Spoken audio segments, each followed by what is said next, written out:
So anyway, Ajahn Chah left Ajahn Mun, and he had a lot to think about and to meditate on, and then he carried on the Tudong, walking through the northern part of northeast Thailand.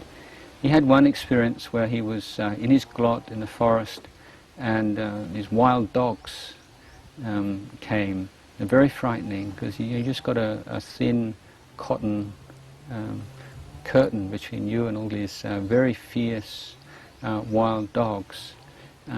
But again, they're taking refuge in Buddha, Dhamma, Sangha, and then making this vow. If I've created bad karma, if I've ever hurt you, any of you, or killed, or in a past life, then take my life. If you've not, then please leave me alone. This is a kind of a way of facing up to these kinds of fears and dangers that he and many forest monks will adopt.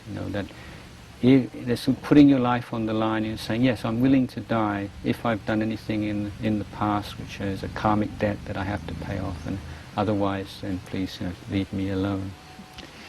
So Ajahn Chah continued with his Tudong walk, and at one point he decided to go and put up his glot and to spend the night in what we call cremation ground.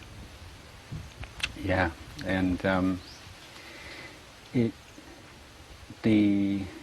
those days there would be, or even these days, there are patches of forest, usually about 1 kilometer or so outside the village, which will be used for cremations.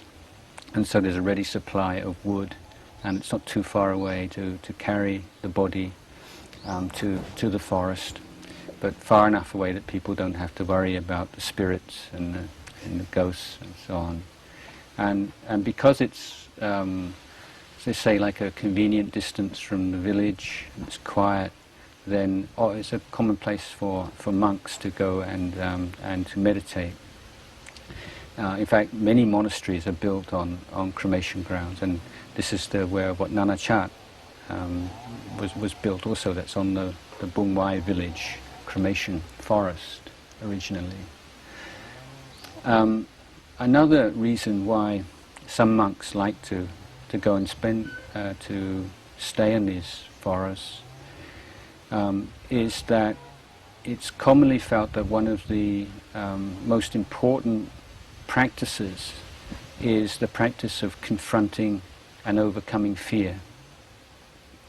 Now, for most people in Thailand, as you know, one of the strongest and overpowering fears is that of spirits and ghosts. Even sophisticated city people like yourselves still have some fear of ghosts, I think. Yes, right. So it is a kind of, and especially in those days, like 60, 70 years ago, one of the most powerful kind of fears.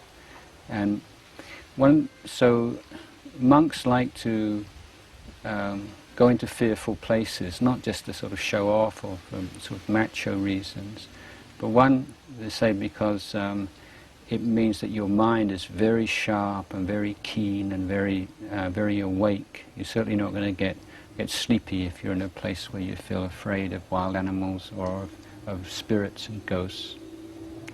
And secondly, that fear illuminate or exposes that sense of self and atta, probably more than anything else.